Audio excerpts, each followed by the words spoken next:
guys, in this video we're going to be talking about aqueous reactions. Specifically, we're going to be talking about precipitation reactions. So at the end of this video, you should be able to identify, in this one, we're going to identify aqueous reaction types, and you are going to be able to predict the products of simple precipitation reactions and write molecular, complete ionic, net ionic equations for anything involving ions. Okay. A precipitation reaction is a reaction that results in the formation of an insoluble salt.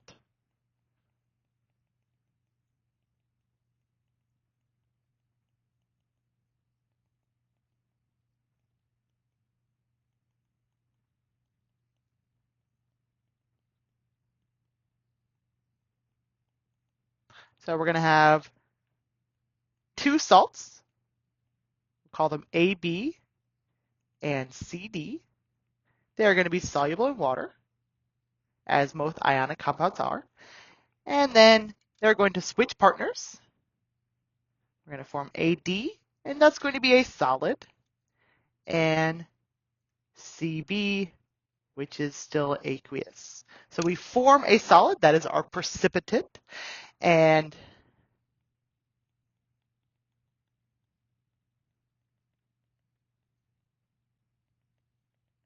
basically what's happening is the electrostatic interactions in this substance is so great that it is no longer soluble in water. Okay? Electrostatic forces in the insoluble salt are too great to be pulled apart by water.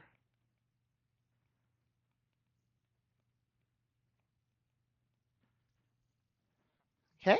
We also call this, as a note, a metathesis reaction.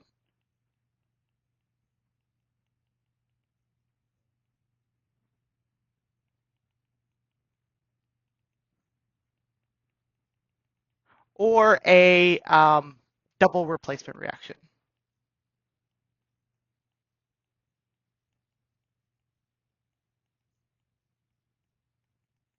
Okay. So in order to determine if we are going to have a precipitate form, we have to understand the solubility of ionic compounds. So when we talk about ionic compound, we said that most ionic compounds are soluble in water, but some of them are not. So some ionic compounds are insoluble in water.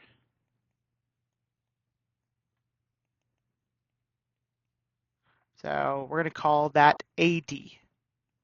So when we put them together,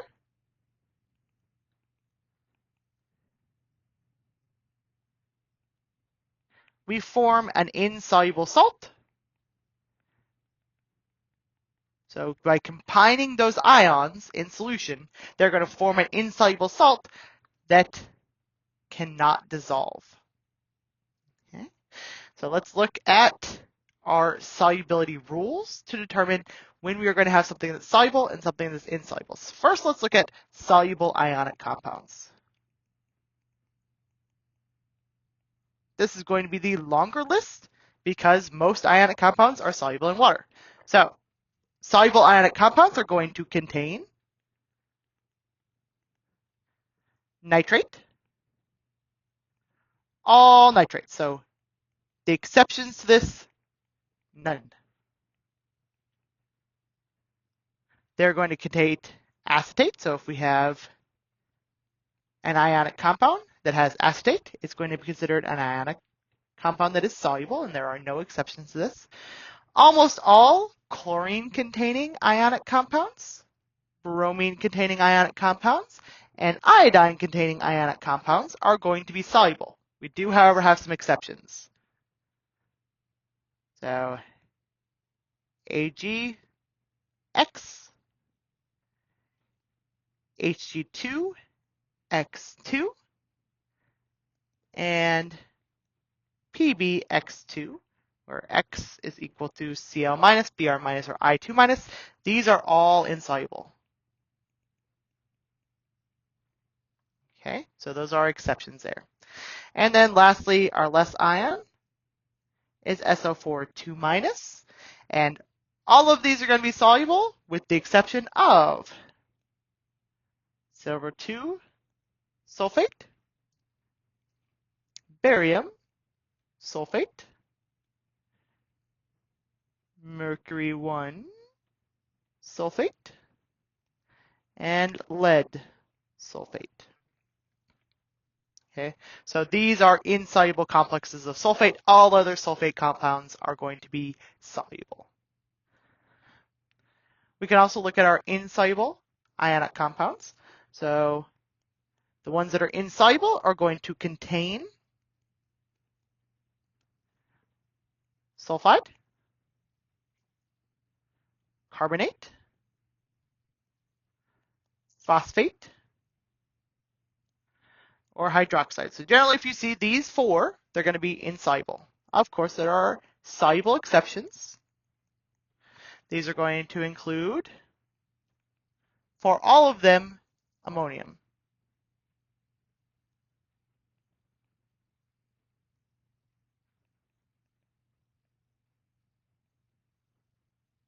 These will all be soluble compounds.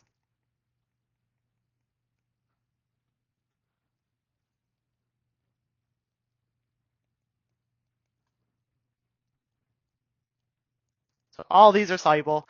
And then our alkali metal cations are going to be soluble. So I'm going to call that A, where A is equal to alkali metals. So A2S, A2CO3, A3PO4, and AOH are all going to be soluble. And then calcium sulfide will be soluble, strontium sulfide, and barium sulfide. So those will also be soluble. These, we're done with those. With our hydroxides, calcium hydroxide will be soluble, strontium hydroxide will be soluble, and barium hydroxide will be soluble. So outside of these exceptions, if we see sulfide, carbonate, phosphate, or hydroxide, these are going to be insoluble ionic compounds. Okay, so let's look at our metathesis reaction just real quick so you kind of know what a metathesis reaction is. A metathesis reaction is the switching of ions, a double replacement reaction.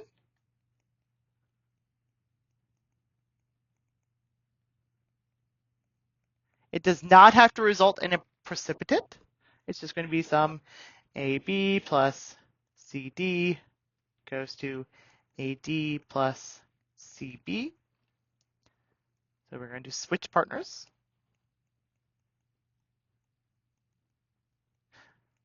But it does not need to form a precipitate.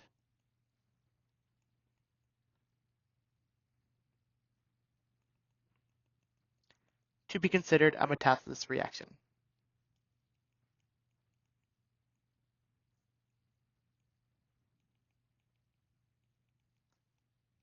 So just as a note. Okay? Okay. How do we balance our metathesis reactions, no matter what type it is, but we'll include our precipitation reactions? First, we determine the cation and anion. Then we're going to write the chemical formulas of the products by switching the cation and anion. So AX will become AY, BY will become BX.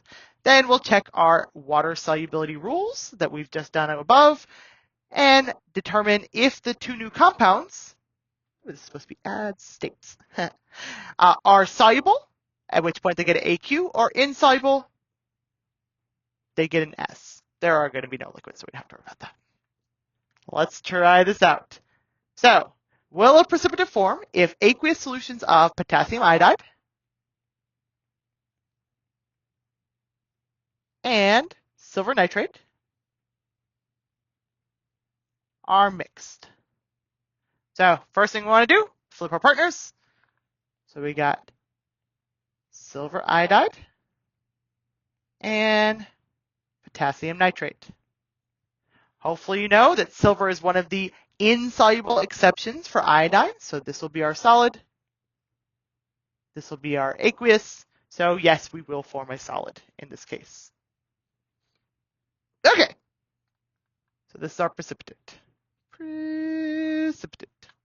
Next, we'll precipitate form of aqueous solutions of ammonium NH4 phosphate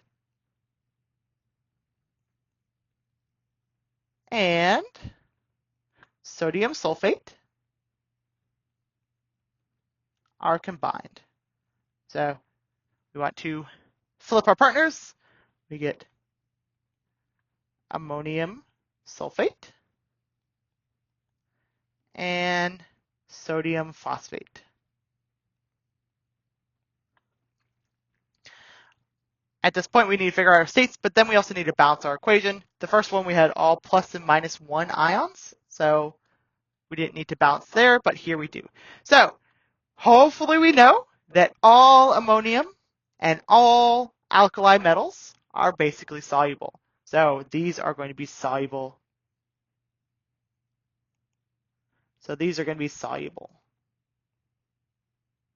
So we form no precipitate. So this has no precipitate. PPT means precipitate.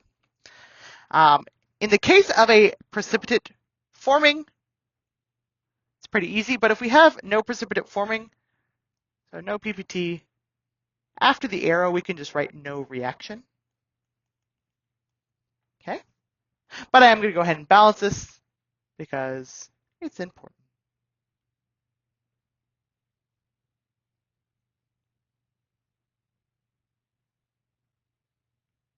There we go. Okay. So let's look at our different types of equations that we can form. We, of course, have our molecular equation, what we've looked at already. So what we just wrote.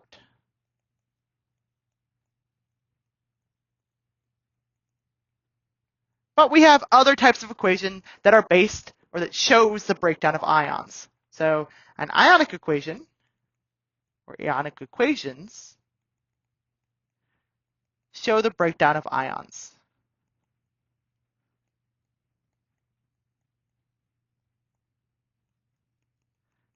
At this point, we should know that anything that's a strong electrolyte, and all of these ionic compounds are going to be strong electrolytes, that are soluble in water are going to break down into ions. So soluble ionic compounds,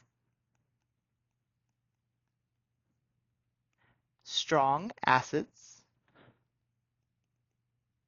and strong bases, and those that are soluble, obviously, will break down into ions in water. Right? We just went over that in our electrolyte video. So they will break down into ions, and the ionic equation shows those ions.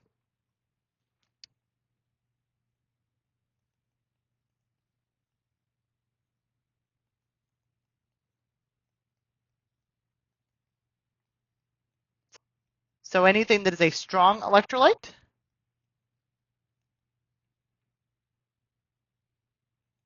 that is soluble will be written as an ion.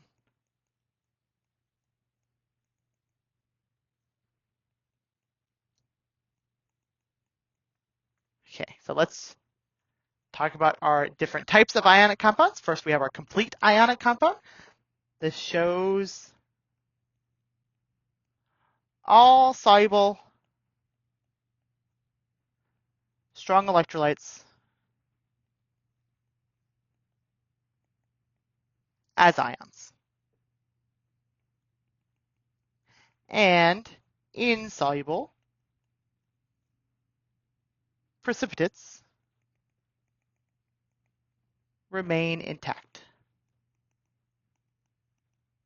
Right, so they're not breaking down in ions because they're not dissolved. Then we also have what's called the net ionic equation. And this is where we're going to remove spectator ions.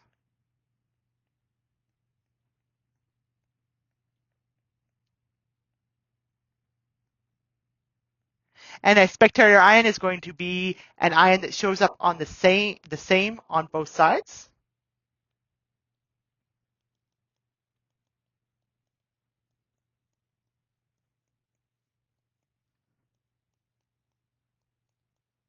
In the aqueous state.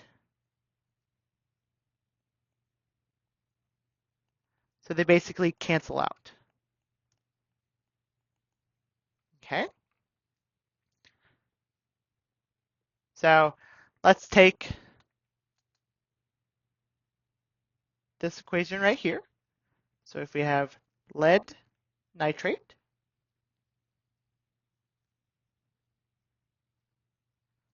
plus potassium iodide, they will form lead iodide, which is a insoluble complex, and potassium nitrate, which is soluble. So anything in the aqueous state is going to be broken down into ions. So we have, for our complete ionic, lead 2 plus ions plus 2 nitrate minus 1 ions plus 2 potassium ions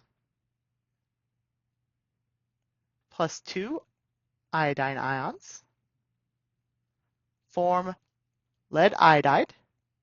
It's a solid, so we don't break it apart. And 2 potassium ions and 2 nitrate ions. So some notes. All states are shown and charges. So if you do not have charges and states in your complete ionic equation, it is wrong. So let's take this same equation. Let's take our complete ionic that we just wrote. I'm going to write it again real quick.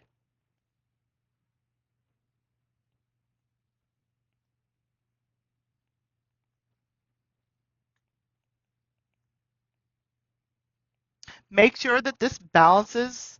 Make sure you're not missing any coefficients here, stoichiometric coefficients. Make sure you're not losing some atoms or ions in here. You should have the same number on both sides.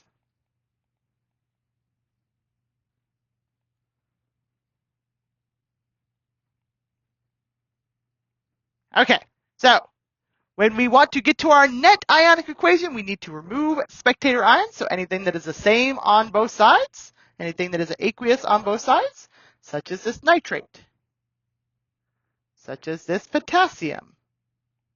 Those are spectators. If we look here, though, lead and iodine combine, so they are aqueous on the left side, solid on the right, so those would stay. And at the end, we'd cancel our spectators and be left with our net ionic equation.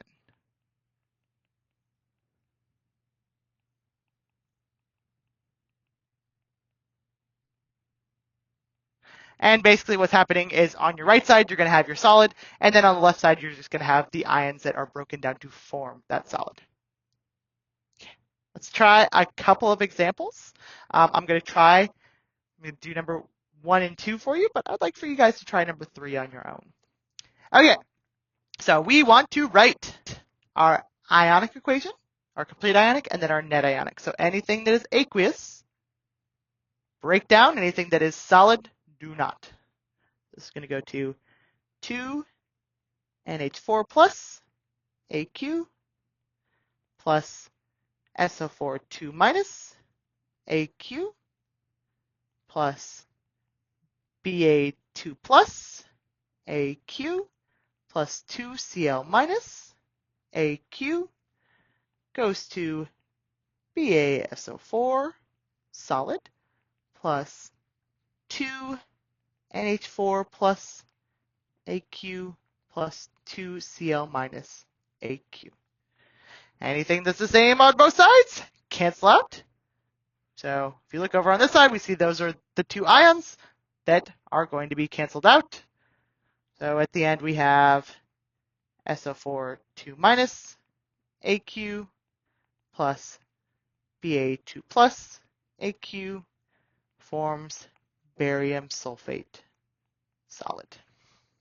Again. Okay. Next, breaking down all of our ions, we have 2 sodium plus AQ plus S2 minus AQ plus Ni2 plus AQ, SO4 2 minus aqueous forms our solid, which we don't break down, and 2 sodium ions in the aqueous state and a sulfate ion in the aqueous state. So our solid is all that we're going to have. Everything else gets canceled out. So we have S2 minus in the aqueous state plus nickel 2 plus in the aqueous state goes to nickel sulfide in the solid state. Okay, so I want you guys to try this out on your own. Remember that this is going to be the only thing on the product side of our net ionic, and make sure you pay attention to your charges. So this should have charges in here, it should have states in here. So try this on your own, and that is everything for this video. I will talk to you guys later.